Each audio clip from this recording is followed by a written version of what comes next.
Сәлем достар, бұл Қазақ Story Time, біз бастаймыз. Жеті палатадағы сыр. Бір бөлім, мұздақ дубалдар жана көшігі артындағы үй. Оркананың ұзын, жарғы начар күйген коридорында түн ортасындағы жымжырттық өкім сүріп тұрды. Дары дармектен, хлорканың жана спирттен көңілді айланған кішкіл жыда абага сеңіп қалған. Төбедегі неон лампалары мезгелі менен шыртылдап үн шығарып, кайра бүлбүлдөп күйі. Сыртта болса ноябрь айының ызғардуу шамалы терезелерде ургулап кыштын жақындап қалғанын хабарлап жатты. 45 жаштардағы Айгүл үшін бұл көрініш көніміш адатқа айланған. Ал шаардык оорукананың терапия бөлімінде санитарка болып иштегеніне 5 жылдан ашқан. Эки баласын жалғыз чоңайтып жатқандықтан күні-түні дебей нөмөткө чыгып, пол жууп, палаталарды тазалап, оорулуулардын алдын тазалоо анын күнүмдүк түйшүгү болчу. Айгүл өз ишине так абдан мээнеткеч жана эң башкысы боорукер аял эле. Ал ар бир битаптын көзүнөн алардын ички дартын сезе билген. Керек болсо даргерлер байкабаган майда нерселерди да жүрөгү менен туйчу. Бирок акыркы 3 жумадан бери терапия бөлүмүнүн эң түпкүрүндөгү коридордун аягында жайгашкан 7 палата Айгүлдүн тынчын алып, жүрөгүнө коркунуч менен аяныч аралашкан түшүнүксүз сезимди уялатып жүрдү. Жалгыздыктын тупкуну Салима Байбиче. 7 палатада жалгыз бир гана бейтап жаткан. Ал жашы жетимиштен ашып калган, жүзүн бирш баскан, арык чырай Салима Байбиче эле. Аны ооруканага инсульттун жеңил формасы менен алып келишкен. Байбиченин оң тарабы жакшы иштебей, сүйлөө речи да бузулган болчу. Көпчүлүк убакта ал терезени телмири тиктеген бойдон үнсөзсүз, кыймылсыз жата берчү. Айгүл күн сайын эртең менен жана кечинде палатаны жууп тазалаганы киргенде, Салима апа менен жылуу учурашып, төшөгүн оңдоп, суусун ичирип турчу. Кандайсыз, Салима апа? Бүгүн өң чырайыңыз жакшы көрүнөт, буурса, тез эле бутка туруп кетесиз деп Айгүл мээрим төгөө сүйлөчү. Байбиче ага жооп бере албаса да көздөрү менен ыраазычылыгын билдирип, Айгүлдүн колун алсыз, титиреген манжалары менен кармапкалар эле. Анын көздөрүндө өтө терең, сөз менен жеткире алгыс муң бар болчу. Бул жөн гана оорунун азабы эмес, адамдын жан дүйнөсүн мөлжүп жаткан кандайдыр бир оор кайгынын белгиси экенин Айгүл ичинен сезип турду. Салима апанын жанында эч качан жемишче шириге толгон баштыктар турчу эмес. Башка бейтаптарга туугандары, балдары келип, коридордо күлкү жаңырып турса, 7 палата ар дайым өлүк үйдөй жымжырт болчу. Бирок бул жымжыртты күн сайын кечки саат 7ден кийин бузулар эле. Кара пальто чөмбөтөн киши. Так ошол маалда даргерлердин көбү үйлөрүнө кетип, бөлүмдө бир гана нөмөтчү врач менен медайым калганда, оорукананын коридорунда катуу, ишенимдүү басылган бут кийимдин үнү жаңыра баштайт. Бул узун бойлуу, үстүнө кымбат баалуу кара пальто кийген, жашы 40 чамасындагы эркек киши эле. Анын чачы тыкан таралып, колунда ар дайым кара булгары портфели боло турган. Жүзү өтө сүрдүү, көздөрү муздак. Ал эч ким менен саламдашпайт, медайымдардын постун байкамаксанга салып, түз эле 7 палатаны көздөй басат. Айгүл башында аны Байбиченин уулу же жакын тууганы го деп ойлогон. Бирок анын келишинде эч кандай туугандык мээримдин учкуну да жок эле. Ал палатага кирер замат, эшикти артынан таршап, кээде ичинен бекитип алган учурлары да болгон. Так ошол адам келгенден кийин эле 7 палатадан коркунучтуу, жүрөктү тилген үндөр угула баштачу. Жан дүйнөнү үзгени. Бул кадимки эле ооруп кыйналган адамдын онтоп ыйлаганы эмес болчу. Бул аргасы түгөнгөн, үмүтү үзүлгөн, бирөөгө жалынып жалбарган, корккон аялдын үнсүз, тумчугуп ыйлаган ыйы эле. Байбиченин сүйлөөгө алы келбегендиктен, алы аралаш түшүнүксүз үн чыгарып, антоп кимдир бирөөдөн кайра-кайра кечирим сурап же бир нерсени жалынып суранып жаткандай сезилчү. Жок, болбойт деген сыяктуу араң угулган үндөр эшиктин тешигинен коридорго чыгып турчу. Андан кийин тиги эркектин паска түшүрүлгөн, бирок өтө заардуу, буйрукчул үні угулат. Сөздері так угулбаса да, анын интонациясында коркутуу, опузалоо бар экени даана билинип турду. Кээде столго бир нерсени катуу чапкан, же темир керебеттен кычылдаган үні чыгат. Ошол замат байбиченин ыя ого бетер күчөп, бүткүл денеси менен титирип жаткандай туурчу. Айгүл биринчи жолу бул үндү укканда швабрасын кармаган бойдон эшиктин алдында катып калган. Анын жүрөгү тез-тез согуп, ичине кирип баргысы келген. Бирок ошол маалда эшик ачылып, тиги кара пальточон киши чыгып калды. Эркек Айгүлдү көргөндө, анын үстүнөн ылдый карай муздак, менменсинген көз караш менен карап: «Эмне карап турасың? Ишиңди кылбайсыңбы?» деп орой үн менен сүйлөп, портфелин колтугуна кысып чыгып кеткен. Айгүл палатага шашып керсе, Салима апа дубалды карап, жаздыгын кучактап алып пышактап ыйлап жатыптыр. Анын кан басымы көтөрүлүп, өңү кубарып кеткен экен. Айгүл дароо нөмөчү Медайымды чакырып, байбичеге тынчтандыруучу дары сайышкан. Медайым Гүлмирада бул көрүнүшкө таң калып: ушул уулу келген сайын апанын кан басымы көтөрүлүп кетет. Эмнени эле талашат түшүнбөйм. Байкуш кемпирди тынч кай бойбу деп наалып чыгып кеткен эле. Күмөн жана коркунучтун түйүнү. Күндөр өтүп жатты. Окуя күн сайын кайталана берди. Кара пальточон эркек келет, эшик жабылат, 5 мүнөттөн кийин Салима апанын жүрөк телген ые башталат. Жарым сааттан кийин тиги киши эч нерсе болбогондой муздак жүзү менен чыгып кетет. Айгүлдүн ички дүйнөсүндө чоң күрөш жүрүп жатты. Бир чети, ал жөн гана санитарка. Бейтаптардын жеке жашоосуна, үй бүлөлүк чыр-чатактарына аралашууга анын эч кандай укугу жок болчу. Оорукананын башкы врачы да биздин иш дарлоо жана тазалык калганына мурдуңарды тыкпагыла деп көп эскертчү. Эгер Айгүл бир нерсеге аралашып тиги бай кишиден даттануу түшсө, ал жумушунан айрылып калышы толук мүмкүн эле. Жумушсуз калса, балдарын кантип багат? Бирок экинчи чети, Айгүлдүн абийири аны тынч койгон жок. Ал түндө суктап жатканда да Салима апанын алсыз, жардам сураган көздөрүн, тунчугуп ыйлаган үнүн эстеп ойгонуп кетчү. Ал эркек ким өзү? Эмнеге Байкуш кемпирди мынчалык кыйнайт? Балким, ал уулу эмес чыгар.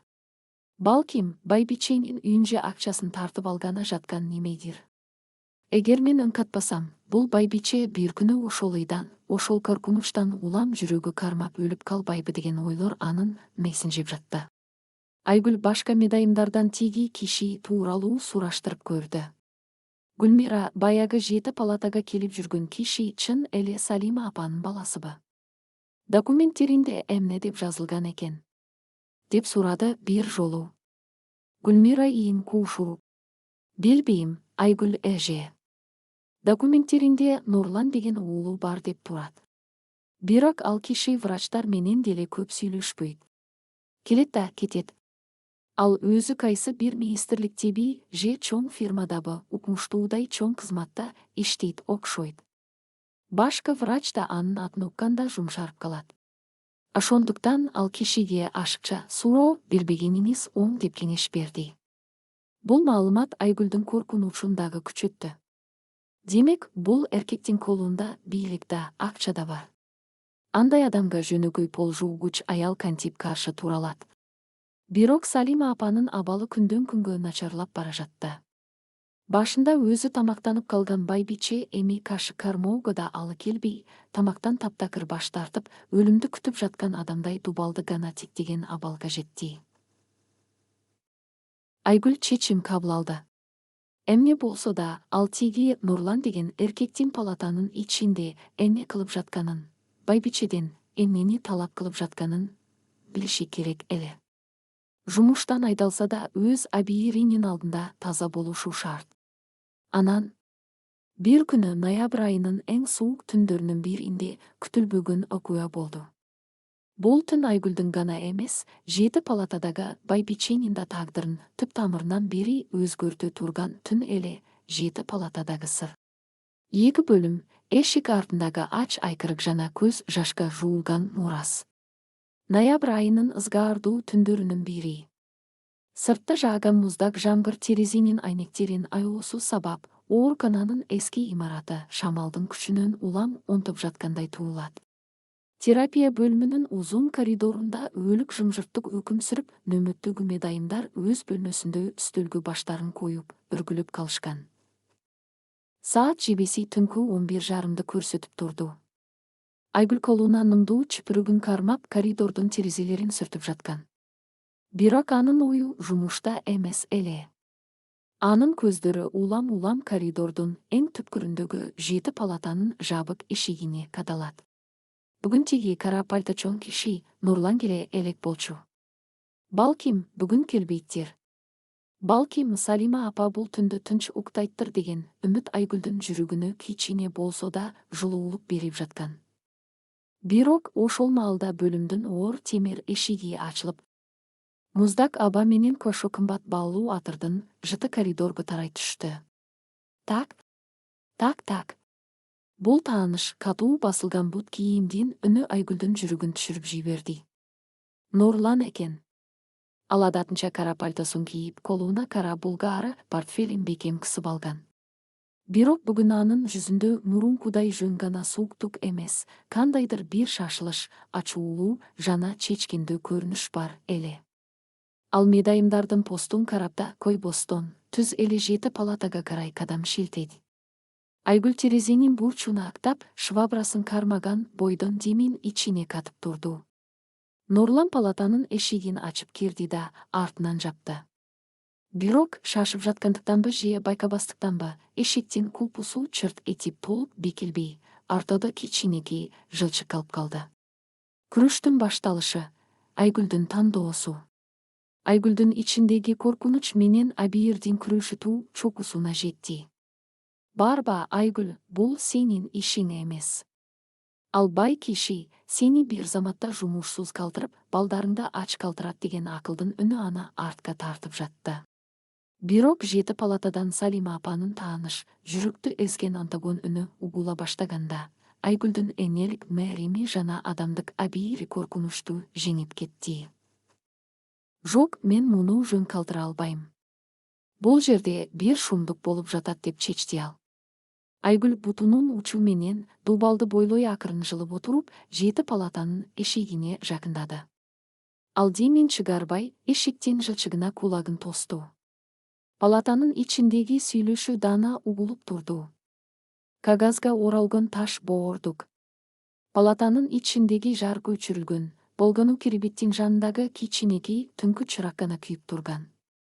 Ошол бүлбүлдөгөн жарыкта Нурландын портфелинен бир нече кагаздарды алып чыгып, Салима апанын киребетинин үстүнө ыргытканы угулду.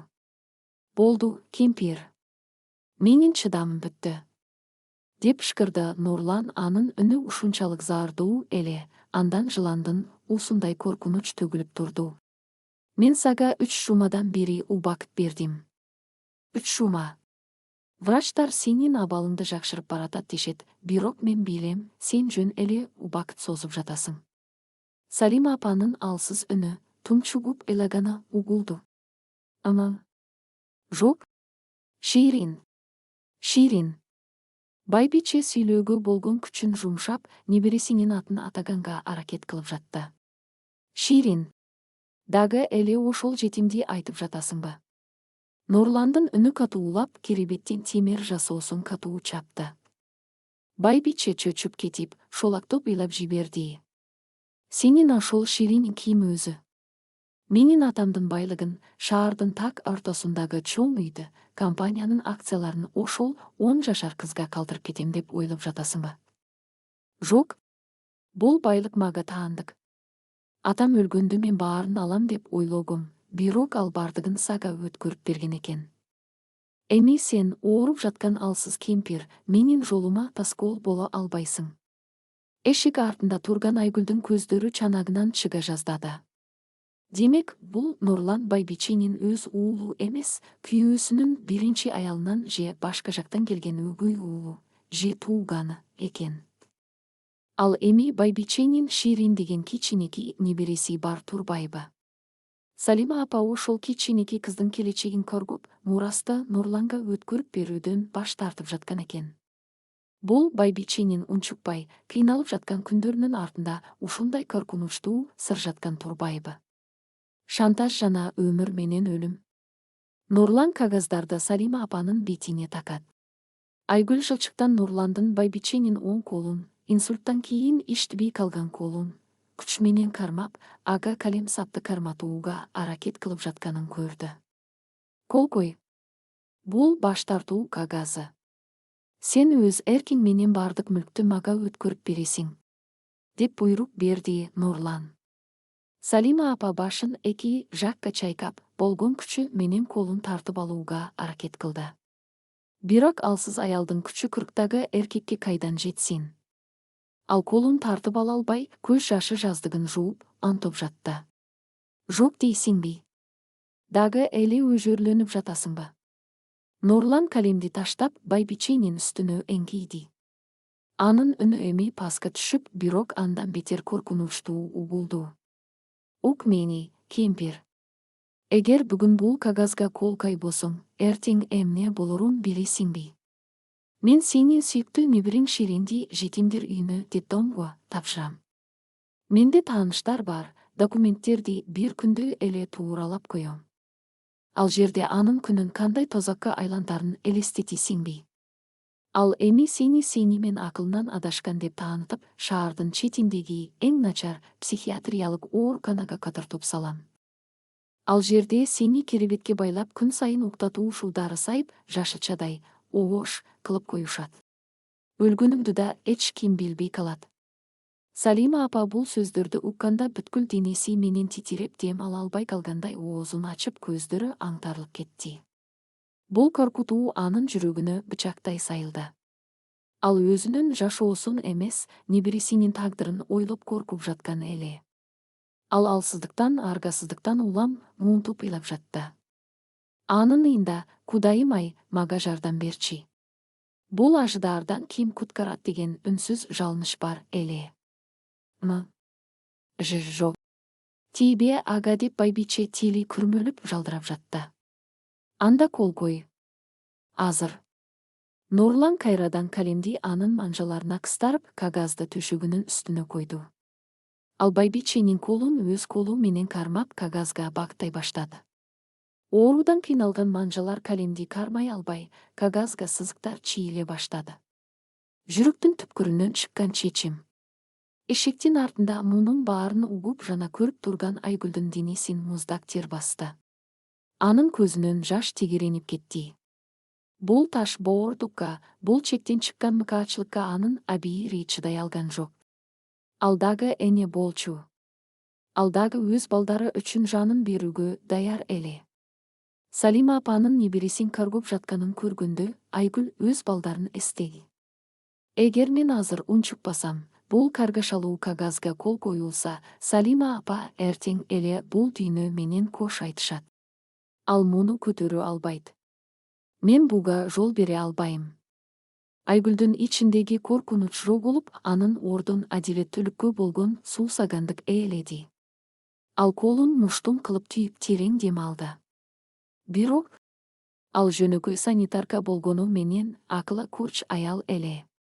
Эгер ал азыр эле кирип барса, Нурлан аны уруп салып, эч нерсе болбогондой чыгып кетиши мүмкүн болчу. Ага далил же жок эле дегенде, Нурланды коркута турган бир амал керек эле. Ал чөнтөгүнөн эски болсо да камерасы иштеген смартфонун шашылыш алып чыкты. Видеону күйгүзүп, камеранын линзасын эшиктин жылчыгына тууралат. Ал Нурландын байбиченин колун зордоп кармап, кагазга кол койдуруп жаткан процессин, анын жүзүн жана Салима апанын ыйлаган абалын видеого тарта баштады. Ошол эле учурда Нурландын «Сен акылынан адашкансың, мен сени психушкага жабам» деген сөздөрү видеого даана түшүп жатты. Күтүүсүз жаңылыштык жана чыңалуу. Айгүл видеону тартып, далилди топтоп жатканда, анын буттары чарчагандан улам бир аз уюп калган эле. Ал салмагын экинчи бутуна кытырмокшу болуп артка бир кадам шилтегенде, анын буту артында турган темир чакага, пол жууган чакага катуу тийип кетти. Калдыр-шылдыр. Темір чака одарылып, içindегі суу коридордың полуна төгіліп, швабра дубалга катуу тиіп кулап түшті. Түнгі жымжырттықта бұл үн замбиректен атылғандай әле катуу угулду. Айгүлдің жүрегі токтоп кала жаздады. Ал телефонын чөнтөгүнө шашылыш сала коюп катып калды. Палатанын içindегі кыймыл дароо тактады. Нурландың колундагы калем түшүп кетип, ал эшикти көздөй жалт бурулду. Ким бар ал жерде? Деп ачуулуу ырылдаган үн угулду. Анын үнүндөгү муздактыктан Айгүлдүн каны тамырында тоңуп калгандай болду. Айгүл качканга үлгүрбөйт болчу. Коридор узун, ал эми эшик дароо эле ачылды. Бетме-бет, жырткыч жана кыргоочу. Палатанын эшиги тарсы ачылып, алдында Нурлан пайда болду. Анын көздөрү караңгыда оттой жанып, жүзү каардан карарып кеткен эле. Ал жерде төгүлүп жаткан сууну жана швабрасын кармап, калтырап турган Айгүлдү көрдү. 2 секунддук өлүм жымжырттыгы өкүм сүрдү. Алар бири-бирин тиктешип турду. Нурландын жүзүндөгү таң калуу тез эле ачууга, анан кекерлүү жылмаюуга айланды. Ал палатанын эшигин артынан жаап, Айгүлгө бир кадам жакындады. Анын бою узун болгондуктан ал Айгүлгө өйдөдөн ылдый, мергенчинин жемтигин карагандай карап турду. Сен ушул жердин пол жуугучусуңбу? Деди ал, үнүн пастатып, бирок ар бир сөзүнө басым жасап. Менин ишиме таскоол болгуң келдиби? Эшик артында эмне кылып жүрөсүң? Угуп турдуңбу? Айгүл бүткүл денеси менен титиреп турса да, анын көзүндөгү энелик кайраттуулук аны кулап түшүүдөн сактап калды. Ал артка чегинген жок.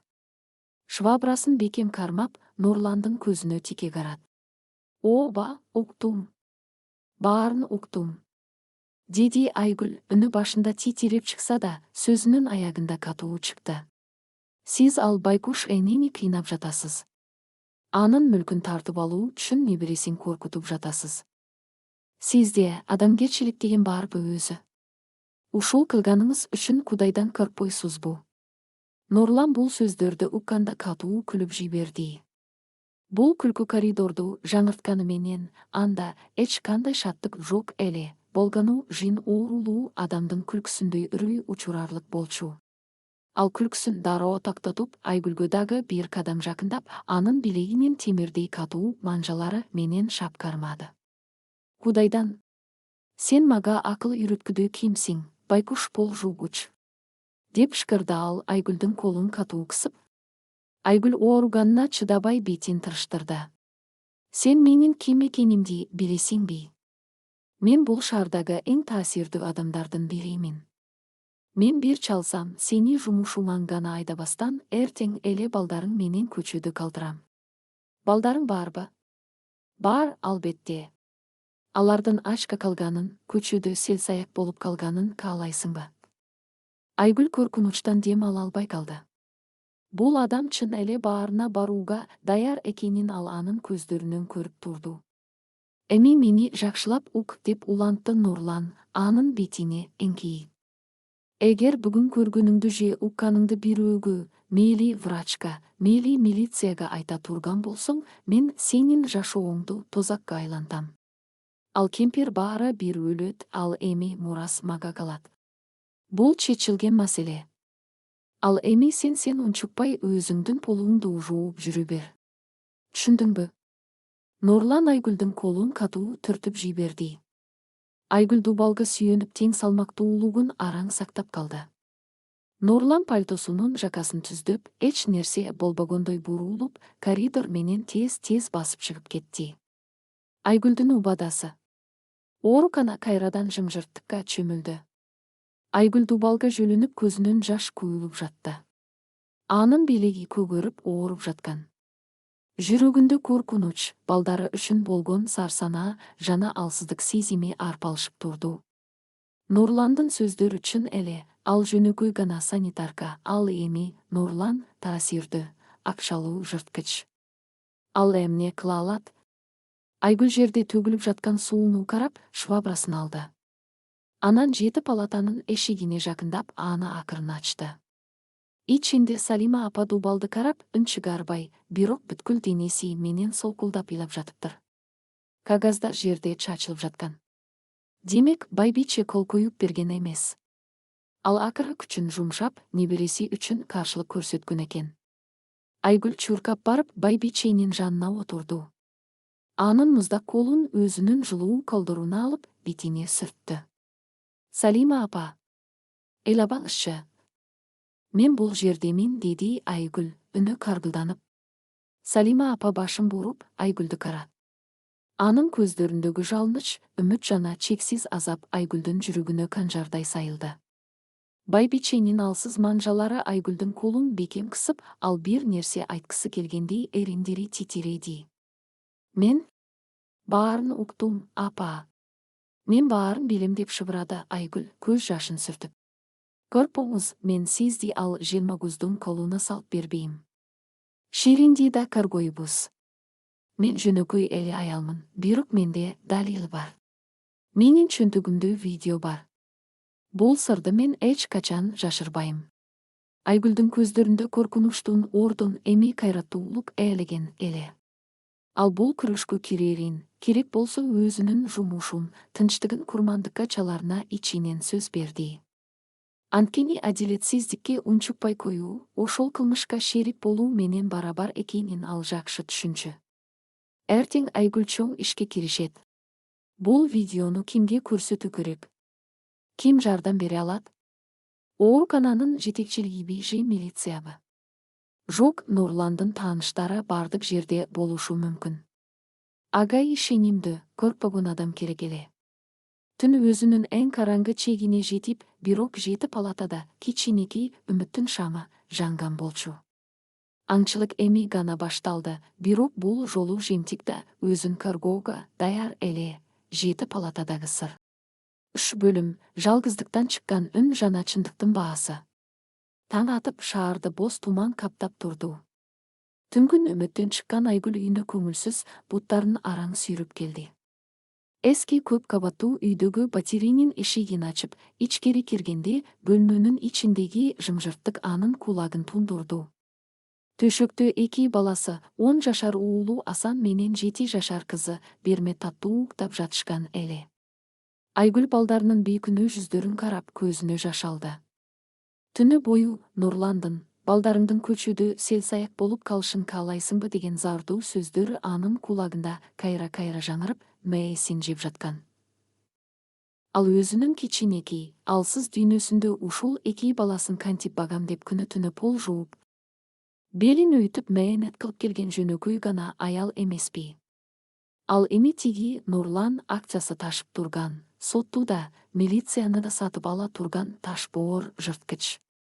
Эгер ал чындап эле Айгүлдүн артынан түшсө, бул байкуш үй бүлөнү бир заматта талкалап салалар беле. Бирок Айгүл көзүн жумганда, балдарынын жүзүнүн ордуна 7 палатадагы Салима байбиченин жалдырап караган, жашка толгон көздөрү тартылып жатты. Анын Ширин деп небересин каргоп, өз жанын курмандыкка чалууга даяр болгон энелик үнү Айгүлдүн жүрөгүнө канжардай сайылды. Жок, мен коркуп артка чегинсем, мен адам болбой калам, деп шыбырады Айгүл өзүнө өзү.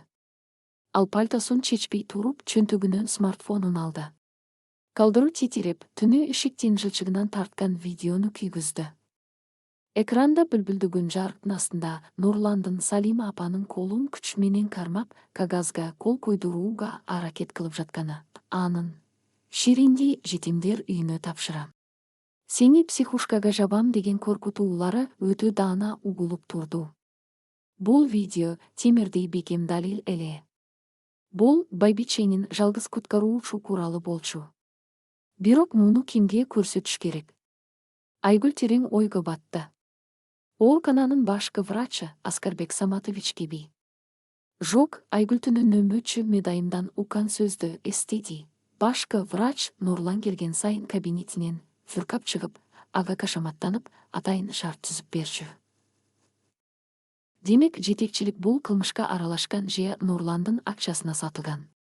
Милицияга баруу да коркунучтуу, анткени Нурландын ал жакта да достору болушу толук мүмкүн.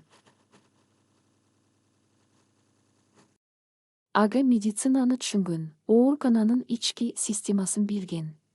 Бирок жетекчиликке көз каранес адилеттүү адам керек эле. Жүрөгүнө үмүт оту жанып, Айгүлдүн эсине бир адам түштү. Ишенимдүү союздаш, доктор Азамат. Ооруканада жакында эле жумушка кирген жаш, бирок өтө таланттуу кардиолог-реаниматолог бар болчу. Анын аты Азамат, ал чет өлкөдөн билим алып келген. Бейтаптарга жасаган мамилеси өзгөчө жылуу, өз ишине берилген дарыгер эле. Эң башкысы, Азамат башкы врачтын мыйзамсыз буйруктарына, дары-дармектердин туура эмес сарпталышына каршы чыгып, бир нече жолу жетекчилик менен катуу айтышып кеткендиги менен жалпы жамаатка белгилүү болчу. Ал адилетсиздикке чыдай албаган, түз сүйлөгөн жигит эле. Ошол гана мага жардам бере алат деп чечти Айгүл. Ал бир аз уктап, эс алган соң, кечинде кайрадан нөмөткө жөнөдү. Анын жүрөгүндө коркунуч менен бирге кандайдыр бир чечкиндүүлүк пайда болгон эле. Кечки саат 8. Оорукананын коридорлорунда бейтаптар палаталарына тарап, кечки дарылоо процедуралары жүрүп жатты. Айгүл шпыргысын көтөрүп дарыгерлердин эс алуу бөлмөсүнө, ординаторскаяга жакындады. Бөлмөдө Азамат жалгыз отурган экен. Ал көз айнегин тагынып алып, бейтаптардын тарыхын, карточкаларын толтуруп жатыптыр. Айгүл эшикти акырын чертип, ичкери баш бакты. Азамат байке. Кечиресиз, болобу? Сизге өтө маанилүү сөзүм бар эле, деди ал, үнү титиреп. Азамат жашы боюнча андан кичүү болсо да, Айгүл агасы мамиле кылчу. Азамат кагаздарынан башын көтөрүп, чарчаңкы, бирок жылуу, жылмаюу менен карат. Келиңиз, Айгүл эже. Эмне болду? Тынччылыкпы? Өңүңүз куп-куугу, бир жериңиз ооруп жатабы? Деп ордунан тура калды. Айгүл дароо эшикти ичинен илип салды да, терезенин жапкычын, жалюзи, ылдый түшүрдү. Азамат анын бул кыймылдарына таң калып, кашын серппей карап калды. Айгүл жанына келип, үнүн болушунча пастатып сүйлөй баштады. Азамат байке, сизден башка эч кимге ишене албайм.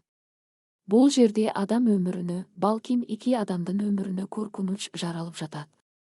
7 палатадагы Салима байбичени билесизби? Азаматтын жүзү дароо улуттуу боло түштү. Билем, аны биздин бөлүмдүн башчысы өзү көзөмөлдөйт. Инсульттан кийинки реабилитацияда жатат. Бирок мага анын карточкасын кароого уруксат беришкен эмес. Эмне болду ал кишиге? Айгүл чөнтөгүнүн телефонун алып чыкты. Калдыруу калтырап, видеону күйгүздү да Азаматка сунду. Мен муну кече түнү тарттым. Бул сырды көтөрүп жүрүүгө менин күчүм жетпей калды. Көрүңүзчү. Азамат телефонду колуна алып, видеону көрө баштады. Экрандагы көрүнүш ачык эле, Нурландын Салима апанын колун толгуп жатканы, байбиченин жанчыдагыс Антогону, жана эң негизгиси, Ширинди детдомго берем, сени психушкага жабам, мүккө колкой деген сөздөр дабдана угулуп туруп. Азаматтын жүзүндөгү таң калуу Азаматта ачууга, кааргайланды. Ал видеону аягына чейин көрүп, телефонду үстөлгө койгондо, анын жаак эттери түйүлүп, деми кысылып кетти. Бул эмне деген шумдук? Деп шыбырады ал, муштумун түйүп. Бул нагып эле кылмыштуулугу. Мурасты зордуктап тартып алуу, адамды кыйноо. Ал эркек ким өзү? Мен угушумча, ал Салима апанын өгөй уулу же кайниси болушу керек. Аты Нурлан, башкы врач андан каркыт окшойт, анткени ал келгенде баары жүгүрүп калышат.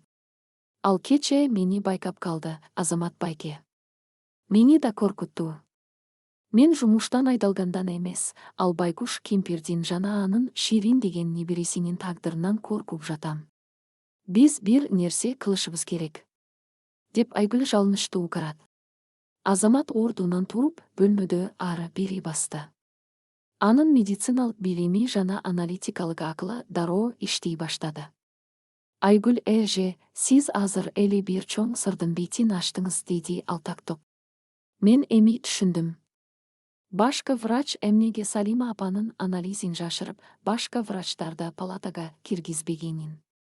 Инсульттун жеңил формасы менен келген бейтап 3 жумада бутка туруп калышы керек эле. Салима апа күндөн күнгө начарлап жатат. Алар атайын күчтүү транквилизаторлорду же булчуңду бошотуучу дарыларды сайып, аны алсыз абалда жасалма жол менен оорук шаңкылып кармап турушат окшойт. Бул медициналык кылмыш. Алар байбиче кол койгонго чейин аны ушундай абалда кармап, эгер кол койсо анда дозаны көбөйтүп, жүрөгү кармап каза болду деп жаап коюшу толук мүмкүн. Айгүлдүн үрүйү учуп, эки колу менен бетин басты. Кудайым-ай, алар адам өлтүрүүгө чейин барышабы? Анда биз тизирээк милицияга баралы. Жок, шашпаңыз. Азамат аны тактотту. Эгер биз азыр эле милицияга барсак, Нурландын акчасы жана байланыштары баарын жаап коет. Ал байбиченин акылы ордунда эмес, санитарка мени каралап жатат деп утулуп кетет. Видеону фейк, жасалма деши да мүмкүн. Оорукананын жетекчилиги да аны каргойт. Бизге күчтүүрөөк далил керек. Мага Салима апанын канынан анализ алып, анын организминде кандай дарылар бар экенин лабораториялык түрдө далилдөө керек. Ал үчүн мага палатага кирип, шприц менен кан алууга убакыт керек. Жана бизге милиция эмес, коррупция менен күрөшкөн прокуратурадагы же улуттук коопсуздук комитетиндеги УКМК ишенимдүү адам керек. Менин курсташым ошол жакта иштейт. Мен азыр ага чалам. Сиз видеону мага көчүрүп бериңиз. Айгүл дароо видеону Азаматтын номерине жөнөттү. Экөөтүн жүрөктөрүндө үмүт пайда болуп, чоң согуштун башталышында турганын сезишти. Бирок алар душмандын канчалык амалкөй жана акчам экенин билишкен эмес. Жырткычтын күтүүсүз кадамы. Азамат менен Айгүл пландарын сүйлөшүп бүтүп, сыртка чыгууга даярданып жатканда, бөлүмдүн коридорунан катуу ызы чуу угулду. Дарыгерлердин эшигин ачып карашса, коридордо кадимки кечки убакыттан алда канча эрте Нурлан келе жаткан экен. Бирок ал жалгыз эмес болчу. Анын жанында көз айнек тагынган, колуна мөр басылган папка кармаган, арыкча келген нотариус, жеке юристке окшогон адам. Жана үстүнө кара булгаары куртка кийген, эки эңгезердей жансакчы. Башкы врач Аскарбек Саматович да алардын жанында тердеп тепчип жүгүрүп бара жаткан. Айгүлдүн жүрөгү оозуна кептелип калды. Алар бүгүн келишти. Эмнеге мынча эрте? Бул убакта эч качан келчү эмес эле го, деп шыбырады ал калтырап. Азамат кырдаалды дароо түшүндү. Нурлан кечээ сиздин көрүп калганыңызды билип, ишти тездетүүнү чечкен окшойт. Ал коркуп кетти же убакытты созгусу келбей калды. Тиги нотариус расмий түрдө мурастан баш тартуу кагазын бекитүү үчүн келди. Алар азыр күч менен кол койдуруп, бүгүн эле Салима апанын тагдырын чечкени жатышат. Эгер кагазга мөр басылса, баары мыйзамдуу болуп калат. Эмне кылабыз, Азамат байке? Айгүлдүн көзүнөн жаш тегеренди. Алар Салима апаны өлтүрүшөт. Азаматтын көзүндө от жанды. Ал халатын оңдоп кийип, чечкенди түрдү. Мен досума билдирүү жаздым, ал азыр оперативдүү топ менен чыкты. Бирок алар келгенче кеминде 20 мүнөт убакыт керек. Биз аларга убакыт бербешибиз керек. Мен барып врач катары палатага кирүүгө аракет кылам, аларда алакстам. Сиз болсоңуз, Айгүл эже, мага жардам беришиңиз керек. Сиз кандай гана болбосун, тиги эки жансакчыны палатанын эшигинен алыстатыңыз. Коридордо ызы чуу чыгарыңыз, суу төгүңүз, айтор бир нерсе кылыңыз. Убакыт утушубуз керек. Жалданган тирешөө, убакыт менен жарышуу. Нурлан, нотариус жана башкы врач 7 палатага кирип кетишти. Эки эңгезердей жансакчы эшиктин алдында колдорун кайчылаштырып, эч кимди жолотпой кайтарып калышты. Башка бейтаптар жана медайымдар коркканунан өз бөлмөлөрүнө кирип, эшиктерин бекитип алышкан эле. Палатанын ичинен Нурландын үнү угулду. Аскарбек Саматович, дарыңызды сайыңыз. Анын колу титирегенин тактатып, өзүнө келтириңиз. Нотариус мырза, документтерди даярдаңыз. Бүгүн бул иш аяктайт. Айгүл терең дем алды. Анын ичиндеги коркунуч толугу менен жоголду. Ал ажатканага кирип, пол жууган чоң темир чаканы сууга толтурду да, ичине самындуу сууктукту ашыгы менен күйүп жиберди. Суу абдан тайгак болуп калды. Ал швабрасын алып коридорго чыкты. Ал түз эле 7 палатаны көздөй, жансакчыларды карай басты. Эй, айланайындар. Жол бергилейчи, мага палатанын ичин жууш керек. Башкы врач тазалап кой деди Айгүл, эч нерсе билбегендей түр көрсөтүп чакасын сүйрүп. Жансакчылардын бири ана көкүрөгүнөн түртүп жиберди. Ары кет, катын. Бул жерге кирүүгө болбойт. Жогул көзүмө көрүнбөй. Айгүл атайлап тең салмактуулугун жоготконуш болуп, колондагы толтура самындуу суусу бар чаканы эки жансакчынын бут жагына, эшиктин алдына бар күчү менен чачып жиберди. Суу коридордун линолеумуна жайылып, музга айлангандай өтө тайгак болуп калды. Какой күн. Кантип төгүп алдым. Кечирип койгула, балдар. Деп Айгүл атайлап катуу үн менен кыйкырып, швабрасы менен сууну ары бери сүртүмүш болуп, жансакчылардын бутуна чалыштыра баштады. Эй, келеси катын. Эмне кылып жатасың? Жансакчынын бири ачууланып, Айгүлдү кармап калайын деп алдыга умтулганда, тайгак сууга буту тайып кетип, чалкасынан катуу кулат. Анын башы дубалга тийип көрсөткөн үн чыкты. Экинчи жансакчы досуна жардам бермекчи болуп эңкейгенде, Айгүл швабранын сабы менен анын бутунун тизисине катуу уруп жиберди. Жансакчы оорганынан бакырып ийип, ал дагы тайгаланып жыгылды. Коридордогу бул ызы чуу палатанын ичиндегилерге угулду. Эшик жулкуна ачылып, Нурлан атып чыкты. Анын көздөрү каардан чанагынан чыгып кетчүдөй болуп турду. Ал жерде кулап жаткан адамдардын жана швабра кармаган Айгүлдү көрдү. Сен? Дагы сенби? Мен сага эскертпедим беле, шуркуя. Деп ажанданган Нурлан Айгүлгө карай кол салмакчы болуп умтулду. Ал колун көтөрүп Айгүлдү бетке урайын дегенде, анын колун абадан кимдир бирөө темирдей бекем кармап калды. Бул доктор Азамат эле.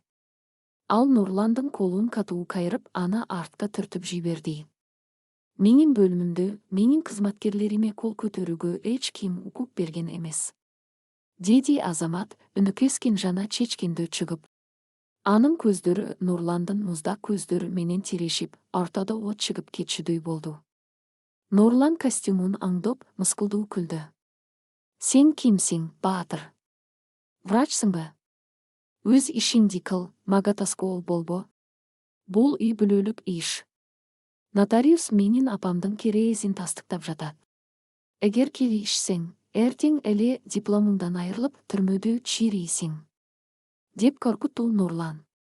Палатанын ичинен башкы врач Аскарбек Саматович тердеп чыгып. Азамат, эмне кылып жатасың? Бул Нурлан байке. Дароо кечирим сура да өз бөлмөңө кет. Бул менин буйругум. Деп кыйкырды. Бирок Азамат ордунан жылган жок. Ал эшикти денеси менен тосуп турду.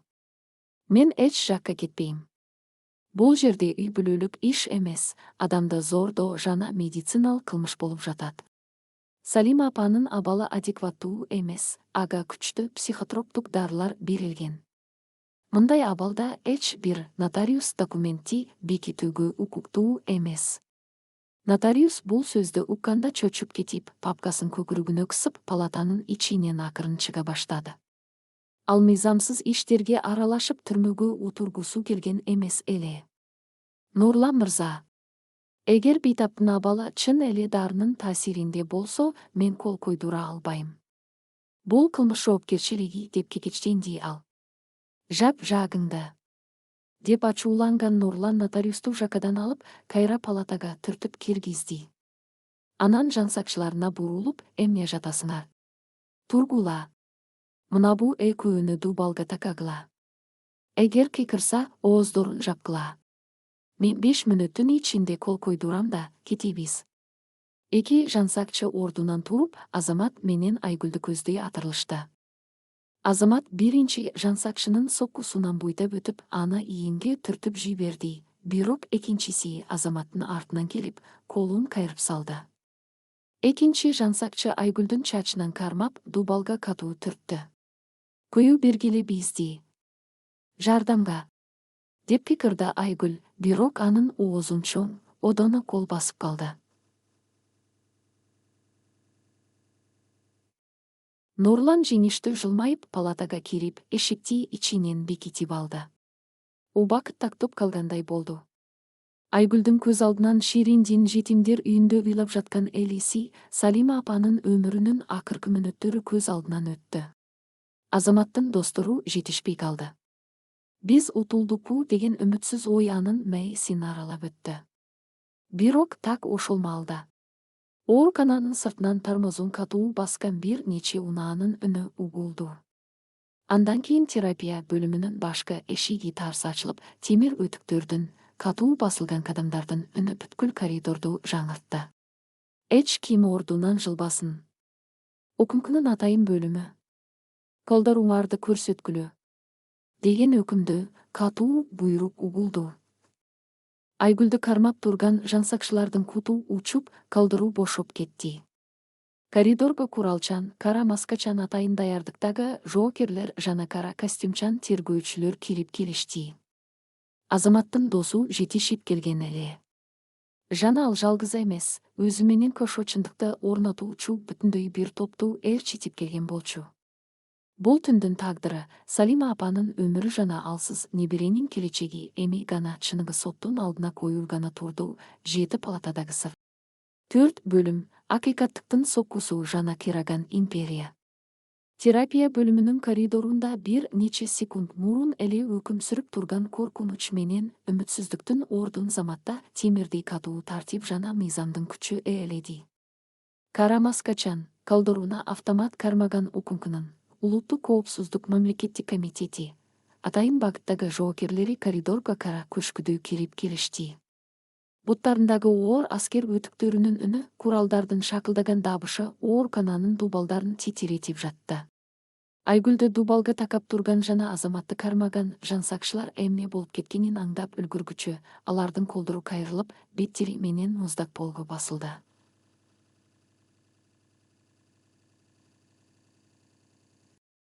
Кыймылдаба. Жат жерге. Деген өкүмдүү буйруктар жаңырып, эки жансакчынын колдоруна ошол Замат темир кишендер салынды. Алардын артынан узун бойлуу, үстүнө кара булгаары куртка кийген, көздөрү кыраандыгындай курч тергөөчү кирип келди. Бул Азаматтын курсташы, коррупция жана оор кылмыштар боюнча башкы тергөөчү Руслан эле. Ал Азаматка башын ийкеп учурашып, дароо 7 палатанын кулпуланган эшигине жакындады. Эшикти ач. УКМ. Деп Руслан эшикти муштуму менен катуу ургулады. Бирок ичтен эч кандай жооп болгон жок. Жымжырттык, анткени ал жакта палатанын ичинде ажалы жакындап калганын сезген жырткычтын акыркы, эң жанталашкан аракети жүрүп жаткан эле. Жабык эшик артындагы жанталашуу. 7 палатанын ичинде Нурлан коркунучтан жана ачуудан улам акылынан адашкан адамдай абалда болчу. Эшиктин артында куралчан аскерлер турганын укканда, анын көп жылдар бою курган «мен баарын сатып алам» деген ишеними бир Заматта күл талкан болду. Ал чегинерге жол калбаганын түшүндү. «Колкой, кемпир. Тез!»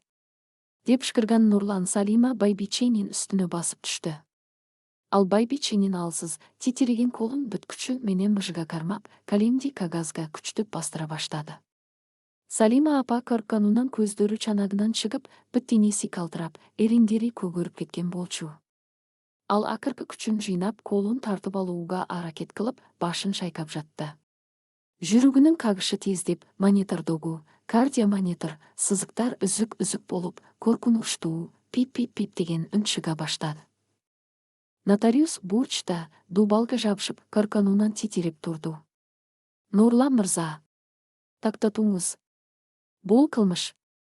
Эшикти бузуп кирешет азыр. Мен түрмөгө отургум келбейт. Деп ыйлап жиберди нотариус, колундагы кагаздарын жерге түшүрүп алып. Жап жагыңды, малгун. Нурлан ага тиштерин кайрап кикирди. Анан кайра байбичеге кайрылып, сен менин жашоомду талкалай албайсың. Бул байлык меники. Бирок убакыт түгөнүп калган эле. Штурм, темир эшиктин урашы. Сыртта тергөөчү Руслан жоокерлердин бирине карап башын ийкиди. Эки далуу жоокер атайын темир ургуч таран менен эшикти бар күчү менен урушту. Гарс. Пас. Үчүнчү соккудан кийин 7 палатанын калың эшиги кулпусу менен кошо жулнуп, ичкери карай учуп түштү.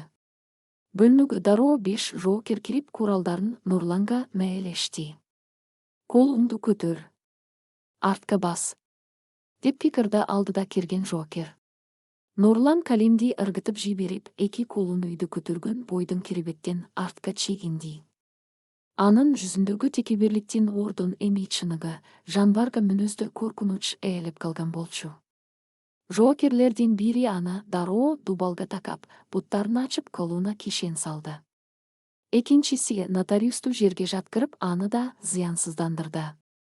Коридордогу ызы-чуудан улам башка палаталардагы бейтаптар эшиктеринин жылчыгынан коркуп карап турушту. Башка врач Аскарбек Саматович качып кетүүгө аракет кылып, тепкичти көздөй бурууганда Азамат анын жолун тосуп калды. Кайда баратасыз, Аскарбек Саматович? Сиздин эң негизги ишиңиз эми гана башталды, деди Азамат, үнү муздак жана кескин чыгып. Башка врачтын өңү куп-куу болуп, маңдайынан муздак тер куюлуп жатты. Ал эки тизеси калтырап, дубалга жөлүнүп калды. Өмүр үчүн күрөш, Азаматтын эрдиги. Бул маалда палатанын ичинен Айгүлдүн жаныры кыйкырган үнү угулду. Азамат байке. Жардамга. Салима апага жаман болуп жатат. Азамат башкы врачты жоокерлерге калтырып, дароо 7 палатага чуркап кирди. Салима байбиченин абалы чындыгында өтө оор эле. Нурландын зордуктоосунан, чексиз коркунучтан жана стресстен улам анын жүрөгү туруштук бере албай калган. Байбиченин көздөрү аңтарылып, дем алышы токтоп бараткан. Кардиомонитордогу сызык түз сызгайланып, узакка созулган коркунучтуу пии деген үн жаңырып калды. Клиникалык өлүм. Реанимациялык топту чакыргыла. Тез. Дефибрилляторду алып келгиле. Деп пикирди Азамат, халатын чечип ыргытып. Ал дароо керебетке секирип чыгып, байбиченин көкүрөгүнө эки колун коюп, жүрөккө түз эмес массаж, не прямой массаж сердца жасай баштады. 1, 2, 3, 4. Дем ал, энеке. Суранам, дем ал. Сиз азыр өлбөшүңүз керек. Небериңиз Ширин үчүн жашашыңыз керек. Деп Азамат бүт күчүн жумшап жатты. Айгүл керебеттин башында туруп, байбиченин муздап бараткан колун бекем кармап, жашын төгүп ыйлап жатты. Салима апа, биз жетиштик. Желмугуз кармалды. Сиз эми коопсуздуктасыз. Ширинди да табабыз, баары жакшы болот. Көзүңүздү ачыңызчы. Деп жалынып турду ал. Коридордон реанимациялык топ дефибриллятор аппараты менен чуркап кирешти. Азамат массажды токтотуп. Разряд. 200 джоуль. Даярда. Деп буйрук берди. Медайым аппаратты даярдап, байбиченин көкүрөгүнө койду. Баарыңар артка. Разряд. Аппараттан ток урганда байбиченин денеси керебеттен секирип түштү. Бирок монитордогу сызык дагы деле түз эле. Дагы 270 джоуль. Азаматтын маңдайынан тер куюлуп, көздөрү үмүт менен коркунучтун ортосунда жанып турду. Разряд. Экинчи соккудан кийин бөлмөдөгүлөрдүн баары демин ичине катып, мониторду карашты. 1 секунд. 2 секунд. Анан пип-пип-пип. Монитордо жүрүктүн кагышын билдирген ири сызыктар пайда болуп, байбиче терең, антагон үн менен дем алып жиберди. Жүрүк сокту. Пульс пайда болду. Деп пикирди Медайым кубанычтан. Азамат оор үшкірініп маңдайындағы тердей сүртті. Ал Айгүлді қарап чарчаңқы бирок бактылуу жылмайды. Айгүл Салима апанын бетінен өп илап жатты. Бұл көз жаш, жеңіштен, адамгерчиликтен жана өмірдің сакталып калганынын көз жашы эле. Беткаптардын сыйырылышы, кылмышкерлердин сурагы. Байбиченин абалы турукташкандан кийин тергөөчү Руслан палатадан чыгып, коридорда тизилип турган кылмышкерлерге келди. Нурландын колуна кишен салынган, бирок ал дагы деле өзүнүн текеберлигин жоготпой, башын үйдү көтөрүп турду. Силер кимге тийишкениңерди билесиңерби? Деп Нурлан чечтерин кайрат. Мен шаардагы эң ири курулуш компаниясынын эйсимин. Менин адвокаттарым силерди эртең эле жумуштан айдатып, мени бошотуп алышат. Бул акмак болжуугуч катындын сөзүнө ишенип жатасыңарбы? Мен өзүмдүн ооруп жаткан өгөй энемен кабар алганы келгем. Ал өз эрки менен мага мурасты өткөрүп бермек. Тергөөчү Руслан Нурланга жай басып келип, анын көзүнө тике карат. Сенин адвокаттарың сага эми жардам бере албайт, Нурлан мырза, деди Руслан муздак үн менен. Бизди сенин өгөй энеңди коркутуп, зордоп жатканыңдын түз далили бар. Ошол маалда Азамат Айгүлдүн телефонун Русланга сунду. Руслан видеону күйгүзүп, Нурландын бетине такат. Видеодогу үн коридордо жаңырды.